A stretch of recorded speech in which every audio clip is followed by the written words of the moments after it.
Hi, everybody. I'm Ralph Ben-Murgy. Welcome to Not That Kind of Rabbi. And to be clear for the, 71st time, I'm not actually a rabbi. I am an ordained spiritual director, and I provide spiritual counseling to clients individually. And I do workshops. I have one coming up, by the way, January 9th, a virtual retreat, one-day retreat. January 9th is a Sunday. And we'll spend the day together talking about aging to saging. How do we move ourselves from just being considered old to old and improved, to having a spiritual life and a renewal of purpose as we go into the autumn of our lives and what we can do with that? So it's kind of a little toolkit for us to think about and to do together. These are usually very enjoyable experiences for people. I certainly hope it would be for you. If you want details, go to my website, ralphbenmurgy.ca. And if you see my name there, you'll see how you spell it, ralphbenmurgy.ca. And as well, while you're there, you might want to take a look. I've got a book out. It's called I Thought He Was Dead. And it is a spiritual memoir. It's available Amazon. It's available on Indigo. It's available through your local bookstore if you want to order it. I Thought He Was Dead. So anything you want to know about what I'm up to these days, including my other podcast for Canadian Jewish News called Yehopitzville, let me know. Just go to ralphbenmurgy.ca, and any feedback is more than welcome in that arena, shall we call it. Well, my dad, when I'd be watching TV with my dad, and this is in the 1960s and mostly in the early 70s, and he just watched TV, and then every once in a while he'd point at the TV and he'd go, "He's Jewish." Or he'd point at the TV and go, "She's Jewish." I did stop him finally when he pointed at Dan Rather, the CBS News anchor, and said, "He's Jewish." I said, "Dad, he's not Jewish." He goes, No, he's Jewish. I said, "Dad, he's a Texan. He's a Methodist. He's not Jewish." So we had to stop it there. But I also have a friend of mine, a media friend, and when we're watching a baseball game together, which we like to do once in a while, we start with any of the Jewish players on the field. He's Jewish. And then eventually they start to show audience shots. We try to figure out who's Jewish in the audience. Now, this just seems to be a reflex, a Jewish reflex of trying to identify fellow tribes people in our way. I'm sure other people do it in other cultures as well. One thing I do worry about with that kind of thing is this exceptionalism, this idea that by showing this person's Jewish or that person's Jewish, that we're really saying, look how special we are. There's a trope that's common in Jewish culture of how many Nobel laureates are Jewish per capita compared to others. And I have to say, I'm totally not into that. It's really an insidious way of saying we're better. And we are not better. No one is better. We are in this together, and that's the thing that I truly believe in.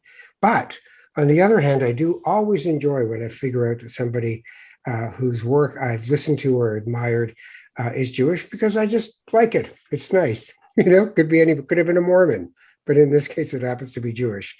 Well, I've got a guest today. He is the founding partner of TCG Public Relations, and he's been doing that for a very long time. But he got it into his head that he wanted to do something different. He wanted to identify in our Canadian culture Jews who had, gone under the radar. And that's the name of his book, Under the Radar. He joins me right now, David Eisenstadt. Hi, David. How are you? Hello, Ralph. Thanks so much for having me on your show. I couldn't help but smile at your intro and as I was listening to it, because that's exactly where this all sort of started, if you will. And I guess, in fact, it started because of the COVID scenario that sort of allowed me to start a new hobby, and that was going back to my journalism roots. So tell me, what is it that you wanted to do when you started this project? Well, it really, the genesis of it is in fact tied, and you mentioned the Canadian Jewish News or whatever. I know it's called something different these days, but after that organization failed, I guess, for the second time, and was very disappointing, a number of individuals, actually a cousin, Bernie Farber, reached out to me and said, like to find a way to create a bridge to keep Jewish community news coming as a result of what's happened to the Canadian Jewish news. And he started up a newsletter with a few guys, and he said he reached out to me and a few others and wanted to know if I'd be interested in writing. And I said, well, I've been a behind the scenes kind of guy for years, and whether it's crisis management or launching new products or speech writing or what have you, I've never been the visible guy, and that's been by design, if you will. So he said, well, think about it. And I said, I will. My late father always used to say, even if you know the answer right away, sleep on it. Tell whomever you're speaking with, you're going to sleep on it. I knew the answer in my head, but I let a day go by, and I came back and said, you have a lot of terrific people writing about important Jewish issues. But one thing seems to be missing. And, there's not enough, in my view, arts and entertainment. And I have an idea. There are tons of Jewish musicians whose stories need to be told. Many are still alive. Many have passed on. And that's really where it started. So I would pop out 750 words every week on different musicians. Now, there's high profile and not as high profile. So, indeed. So I think of Mo Kaufman, the great jazz flautist and sax player, and I just think, okay, he was Jewish, and things like that. He's in the book. Yeah, exactly. But there's other people who people maybe don't really know, and I just happen to know because I know people in that part of the business, guys like in the music business, Eddie Schwartz. So why don't you tell me what made you decide who's in and who's out?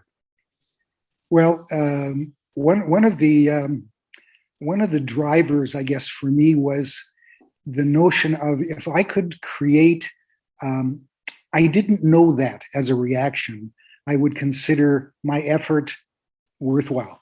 Clearly, labor of love. There was no payment for the work. There was, it was strictly my choice. And the reality is, as I started to write, many readers, some readers, would offer suggestions. Our family physician happens to be Eddie Schwartz's cousin. He said, "Hey, David, how about taking a look at my cousin?"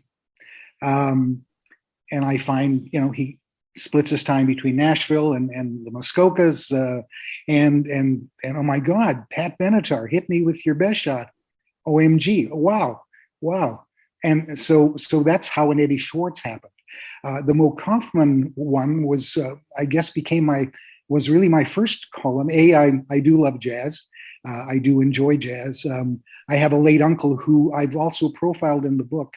We never really had a story on my late uncle, Morris Eisenstadt, who was a contemporary Mo Kaufman. And the reality of all that was, wow, I'm going to start with a blockbuster who to many might well be under the radar. And I found getting comments and responses, even with a Mo Kaufman, like, really? He did that? He was like a booking agent too. He did more than just swing and shepherd blues. And so that I didn't know factor kept coming up. The book starts, it's really an A to Z. It starts with a wonderful Sephardic cantor by the name of Salomon Amzalag, who was known as the Moroccan Charles Aznavour. And he wound up at the Spanish and Portuguese synagogue in Montreal. Right. Well revered. At so he's the A, although Louis Applebaum was next, and he's a whole Stratford Festival guy and marvelous creator. But at the back end, it's Zal Yanofsky in A Love and Spoonful. He's my Z. And the fact that Zal Yanofsky quit the band and ran into all kinds of substance issue problems, left the United States, came to Kingston, opened a restaurant curiously called Chez Piggy. His daughter runs that restaurant today. Really? Yeah. Yeah. You see, I didn't know that. I did not I know got that. Ralph Benmergui to say I didn't know that without saying I didn't know that. I know it's funny because I knew Zal Yanofsky had started a restaurant in Kingston after everything else, but I didn't know it was still going and that his daughter is doing it. That's great. Yeah, no, I had reached out to her when I was doing some research, and she was quite helpful in giving me some background stuff. What else did you find while you were rooting around in the Jewish cellar? Well, again, the mandate in my mind was Canadian, Jewish, not necessarily Canadian born, most genres, most genders, alive or dead. So that was my platform. That was my platform. So I knew right away I wasn't writing about Drake, with all due respect. I wanted to write about Robbie Robertson, but every time I turned on the TV, there was, the band documentary was on again, and it didn't matter what channel it was. So I thought, you know what, you're above my radar right now, but I'd like to get to Robbie Robertson because I have terrific admiration for the group and for him and so on. Everybody wants me to write about Geddy Lee. I loved Rush, but it's not happening. It's not happening. In my mind's eye, and it's my view, he's way above the radar, and may he be above the radar forever. Right. There wasn't going to be a wow, I didn't know that about Geddy Lee the way it would be about other people. Well, a colleague, Danny Marks. Marks, sure, Danny. Wonderful broadcaster. He's in the book. Danny was very forthcoming with information, and he was a rocker at 19 and sort of out the door at 21. I mean, that with Edward Bear, and he evolved into this bright, wonderful. I mean, he was already, but this jazz blues kind of stuff just resonated. So, I found him an interesting guy, and it's kind of like, and his whole connection and how he got into broadcasting, kind of similar stuff with. How did he get into broadcasting?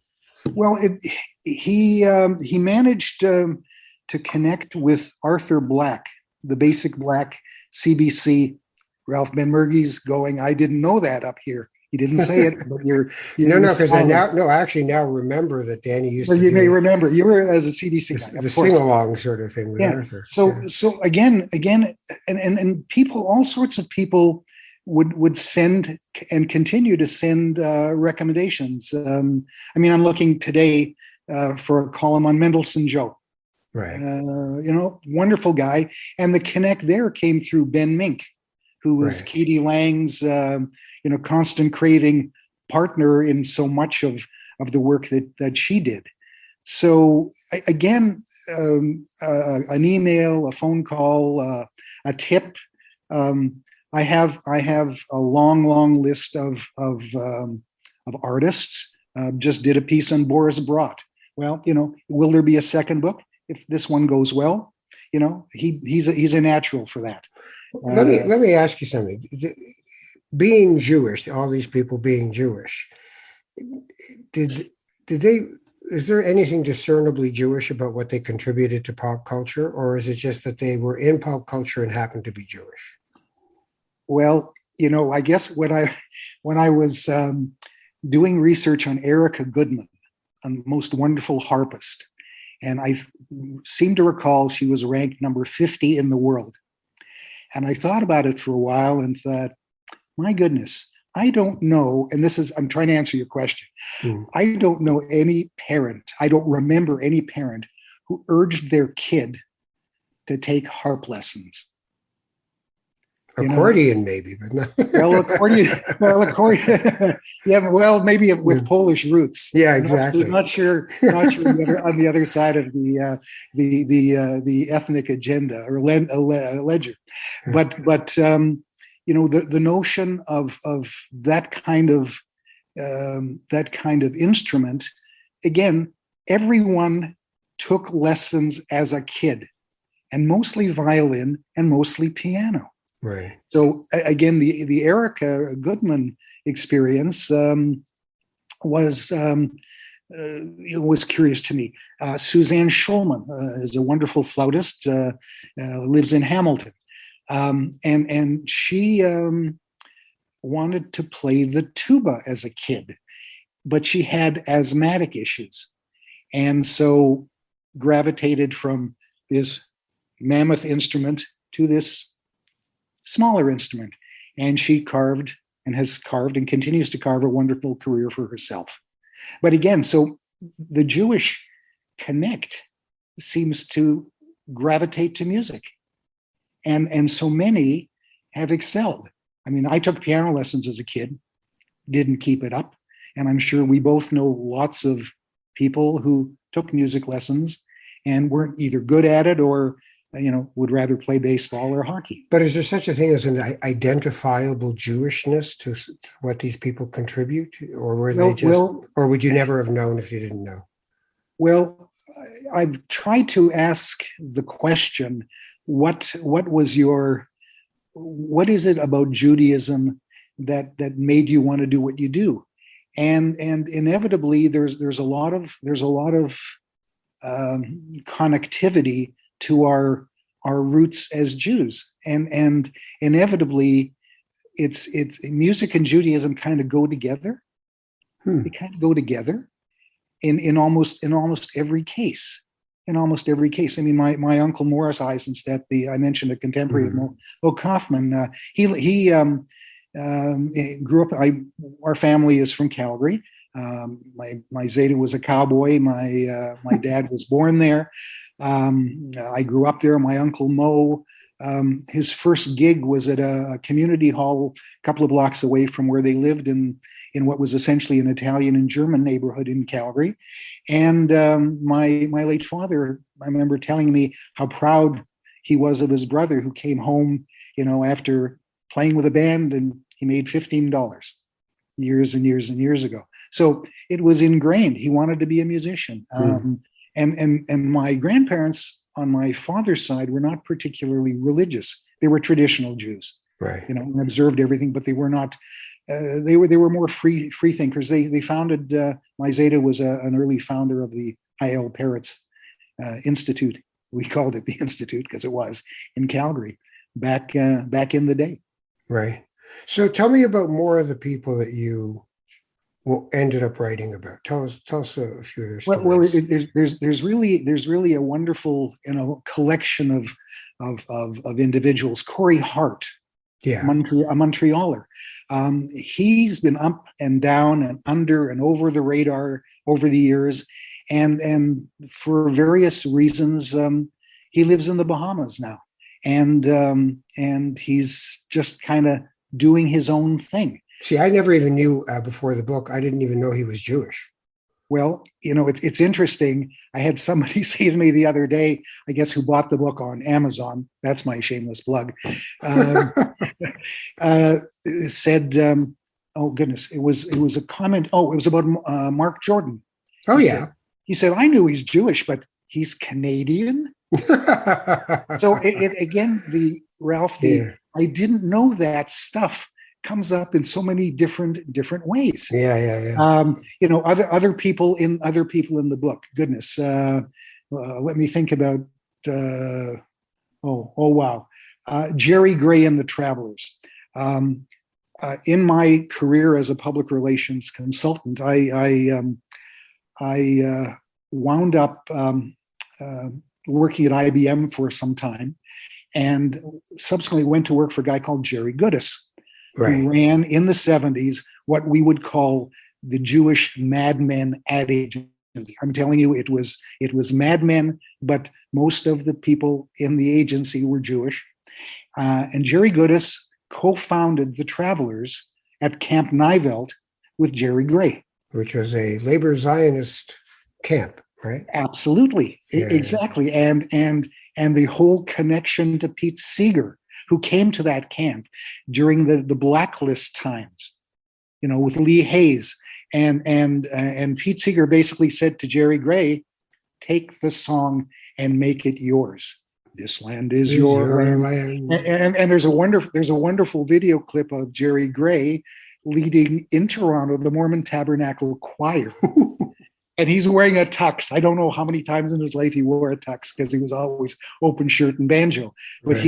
he's doing this and just having the time of his life.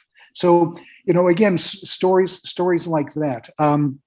A cousin, a second cousin in Calgary, sent me a note about a young man whose name is Dave Cohen. Dave Cohen is a heavy-duty country music producer in Nashville. I'm sure Eddie Schwartz knows him. I didn't check, but it's a community. Everybody knows everybody. Yeah. And all of a sudden, what happened was this guy was a guitarist in a high school band with our second cousin's son. He came to Toronto, took the Humboldt College jazz program, hated jazz, and started to work rock gigs with various artists, all under the radar. And one day realized there wasn't enough money to put bread and milk on the table. So he picked up, moved to Nashville. And there's another one in Nashville who I went to school with, who used to be part of a band called Prairie Oyster. And his name is Alan Cates. And Alan ended up moving down to Nashville. And I thought he played pedal steel guitar. And wow. I thought not a lot of Jews play pedal steel guitar. So it was pretty cool. So, again, that whole connection, that Nashville connection. I mean, Mark Jordan and Amy Skye, she's also in the book. I figured, I started to write about her and I thought, do I do this as a duo? No, they each have their own thing and each deserve whatever I can write. And let me be clear, Ralph, the book is not music critique. Right. I've written it from a historic perspective. I don't think I'm competent enough to poleaxe somebody, which is not my style anyway. I'm not, I just did a piece on Stephen Page and I had somebody send me a note saying, you were really pretty gentle about not going into all the difficulty he had, right, which led, among other things, to his breakup with the Bare Naked Ladies. And I responded back and said, it's not, I'm not writing puff pieces, but I'm also not writing negative stuff. I want to try to cobble enough history with dates and times, and where I can, I'm going to mention, Ralph Ben-Mergy is the son of so-and-so and so-and-so, and was born on such and such a date, trying to, at least have a focus on their lives as people, and kind of weave the story rather than the inverted pyramid journalism story. This is one that starts off in the beginning, and it leads you to, and we all lived happily ever after. So Amy Skye, who I grew up with her and her family, the Shiners, yes, Amy Shiner, and her dad's company was Shinerizing. They had red trucks with Shinerizing on the side of it. Yeah. And then Amy took her mother's maiden name and became Amy Skye. Right. And I remember interviewing Mark Jordan when he was in LA after he'd had his first big hit with Living in Marina Del Rey. Yeah. And I said, hey, I heard you've met somebody I know. He goes, who's that? And I said, Amy Shiner. And he goes, yeah. Oh, yeah. Oh, well, we're going out, That's great. That's great. And you said, I didn't know that. Yeah. Well, I had to, but it was wonderful. So Mark Jordan, of course, has written some of the biggest songs, like for people like Rod Stewart. He's still writing hits for people. It's fantastic. Who would you like to have that you didn't get so far? Well, again, it's a question of every day, and this is a hobby for me. We're still trying to run a business even in these crazy health issue times. I keep getting, like, I don't, let me go back. If there's somebody I really want to write about, it's Robbie Robertson, but that's so tell people the why Robbie Robertson, because people don't see him as Jewish. Tell us where's the Jewish part of Robbie Robertson? Well, the connection is that his father was Jewish, and his mother was an indigenous person, right? And he never kind of broadcasted that he was either. At least to my mind's eye, he was just another guy on the bandstand. And yes, he was different from Levon Helm, and he was different from the other guys in the band, but it was his musicianship that just knocks me out. Yeah, I And mean, I interviewed him years ago, and he was really he wanted to talk a lot about the Six Nations roots and right. his indigenous roots, but he didn't say anything about being Jewish at the time. Yeah. Well, again, if I'm looking for that kicker of I didn't know that, Right. I think that's kind of the driver with all sorts of people. As I say, every Monday and Wednesday I get, why not Geddy Lee? Why not Geddy Lee? Well, it's kind of like, right. And people go, Drake, we didn't know he's Jewish, but it's still, the issue of Under the Radar was kind of my choice. And I guess I find, as part of lifelong learning, I'm learning stuff. And that's really kind of important for me too. And even going back, not to belabor my late uncle, but we didn't have a whole lot of family history on him. One of the things he had told me of his relationship with Mo Kaufman was that as the world of commercials and jingles were starting to happen back in the day, Mo Kaufman, very much the entrepreneur and a visionary in that regard, said, Mo, the dough is in commercials and jingles. That's where stuff's heading. My uncle preferred to compose classical music that with back in the day, titles like the Indian Dance and the Eskimo Dance. And it's wonderful music, but no market. Yeah. And when I started to try to find out stuff about him, even our family records, it was a struggle. And the Canadian Encyclopedia had a couple of lines. Right. And I reached out to the Calgary Musicians Association. That he was a lifelong member. He was a longstanding member of the O'Keefe Center Orchestra under Bill McCauley. At age 62, and this opened up a bunch of eyes in our family, when Bill McCauley had developed Parkinson's, and it was decided that his tenure as the conductor of the old O'Keefe Center Orchestra would come to an end. A new person came in whose name I don't remember. After the usual 3 months checking stuff out, he started lopping musicians from the orchestra. And he said to my Uncle Mo, who was a clarinetist and a saxophonist, who also taught at the conservatory for years. That was his pin money job. He basically said, Mo, you want to keep your chair, you're going to have to learn to play the flute. My uncle at 62 had to learn to play the flute to keep his job, and he passed away 3 years later. And goodness knows how much stress he had health issues anyway, but I can't imagine how much stress learning an instrument from scratch. Yeah. That's so. What does being Jewish mean to you?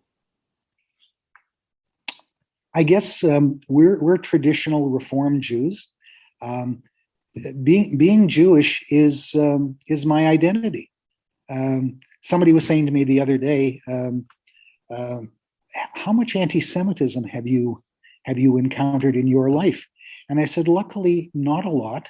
I could probably, pick half a dozen experiences, and that would be not because my memory is failing, it's because that's probably all that happened. But I said to this person, the question was, have you ever lost an account because you were Jewish? I said, I don't believe so, and I don't believe I'm naive. I don't hide, I don't hide who I am or what I am, but I'm happy in my space as a Jew and as a Canadian. So that's kind of situating yourself in the Jewish map, but what does it mean to you? Where's would it have mattered if you'd grown up a Mormon? I mean, what is it about being Jewish that matters to you? Well, I guess it goes back to family and history and tradition. I remember having a discussion with my late dad about Jews who shorten their names. And I said, Eisenstadt, I'm proud of that name. Although I must tell you, many times people say to me, oh, are you German? And I respond in less than a heartbeat, no, I'm Jewish. I don't Right. sort of dance around. And then and if the conversation sometimes goes, well, it's an interesting name, I throw them a little bit of history and say, well, Eisenstadt is the second largest city in Austria. Hmm. And they go, I didn't know that. You love, I didn't know that. You can't Well, get enough. yeah. Yeah. But it's a fun thing. I didn't know Well, that's a fun thing. Is these days with Google, people don't know something for 14 seconds and then they Google it and they know it. So yeah, we yeah, lost yeah. a bit of discovery there. I guess seeing other people, I guess that really that's the payback. It's kind of, I've had people say to me, you are doing a wonderful thing for the Jewish community. And having put this compilation together and continuing to write for CJN Online. Right. I'm doing it there because I had actually reached out to the CJN back when Bernie's publication ceased. It was basically a 9-month bridge, Right. all with always the hope that something of the old Canadian Jewish news would come back. And I had reached out to the editor and said, I'd love to do this. It was kind of like, There you go. okay, yeah, there you go. But it never happened. Anybody else you want to tell us about that's in the book that you like? There, I guess there's a real potpourri of artists. Again, back to my mandate of Canadian Jewish, most all genres are open, and try to write about most genders.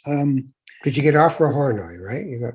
Well, I sure did, and Yeah. and Afra Hornoy lives in St. John's, Newfoundland, with her second husband, a longtime love and boyfriend, and a wonderful musician by the name of Mike Harriott, not Jewish, but she's in St. John's. And back to people going, really, she slipped off the radar. What happened? Well, there were some issues, including her mom's health, and she took time off to be with her mom to kind of help her. Not unlike Amy Sky, sort of similar connectivity to family and to what's more important. And she, I guess, Afra Hornoy put her music to a side for a time, and she'll be back up on over the radar, I'm sure, with new releases, which I know she's working on now. You see, I did not know that she'd gone to St. John's. So yet again, I did not know that. Well, again, so that without sounding corny, that kind of makes me happy. Makes me happy as a person. Makes me happy as a writer. Michael Posner, who I know and I know you've had on this podcast, a longtime friend, sent me a note early on and said, "Welcome back to the world of journalism." And I thought about that for a bit and said, I never really left. As a PR consultant, and we in the media business, there's the light side and the dark side. You leave journalism, the purity of journalism, for public relations, and you've crossed over to the dark side. And I said to him that I've never really been on the dark side, because everything I do and what we try to do in our business, if it isn't journalism, a journalist is not even going to look at it, whether it's a pitch or a press release or whatever else. And I don't believe there's anything, despite what they teach in some of the courses in the Humber colleges and the Saridans and other places, I don't believe there's PR writing. If it's not journalism, it's not journalism. Right. There's all kinds of other writing, poetry, novels. Writing a novel is different. Again, I find myself, as I think I said to you, writing. I'm not writing in an inverted pyramid journalism format, but I'm trying to be factual, and that's the key. So I get the feeling you're going to write another one. Well, if we can sell a few of these, I already have a number of people that I've written about. Stuff it's kind of sitting on the shelf. Excellent. Boris Brott, Stephen Page. There's goodness, Colin Linden. Yep, Colin Linden. A contemporary Ben Minks. There's just so many, and some, Ralph, don't. I did a piece on Corky Lang, the drummer, Right. out of Montreal. Could hardly find a comma that was Jewish in the connection, but there was a whole family tie to his mom. This was a guy, when he was on the road, used to write almost weekly to his mom wherever he was, and I don't think he had a great relationship with his father, but he certainly was connected with his mom. So, and like Corky Lang, wow, a Jewish drummer, rock guy. There's a guy by the name of Nick St. Nicholas. Who's Jewish? Yeah. Saint Nicholas? He was with Steppenwolf. It's in the book. That's crazy, because what kind of a Jewish name is Nick St. Nicholas? Well, not a Jewish word in there. Well, I'm hesitant to tell you his real name, but it was Nicholas, and you have to read the book to get the rest. But the family were came over after the Second World War. Wow. and they had no money. Kids made fun of him at school because he wore lederhosen and garb that was what kids wore, and the family didn't have very much dough. And there's a whole connect to him and motorcycle clubs. Wow. And motorcycle gangs, and ultimately how his life changed, sort of, long after Steppenwolf, how he literally went from, the zenith to being really down and out, and wound up in Minneapolis, Minnesota, and was rescued by a biker gang. Wow. And because he had that kind of connectivity. So there's stuff like that, and how did I get to Nick St. Nicholas?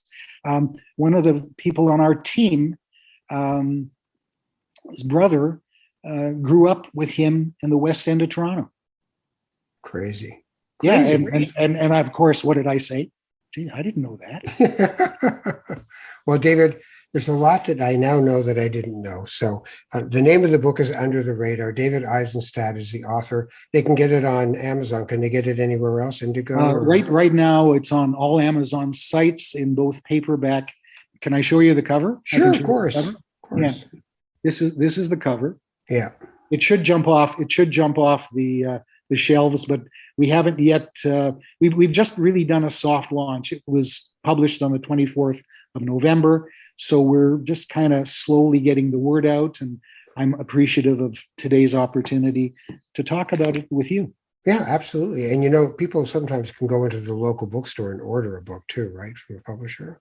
I guess what they really need is to say, do you have the book Under the Radar? The sub moniker 30 notable Canadian Jewish musicians is key. And again, for me, the notion of 30, as we know in journalism, means the end. For me, 30 became the beginning of this hobby that continues to be a lot of fun. Beautiful. Under the Radar by David Eisenstadt. He is founding partner of TCG Public Relations.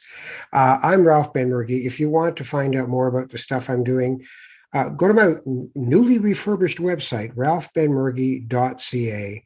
Take a shot at spelling the last name if you're listening on audio, but it's Spanish grammar, so it's a little weird. Benmergui, as in Guillermo, Guy, Benmergui.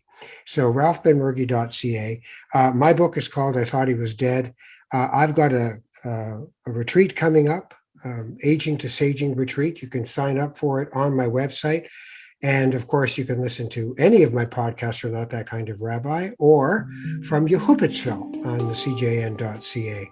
You take care of each other. We'll see you soon, and bye.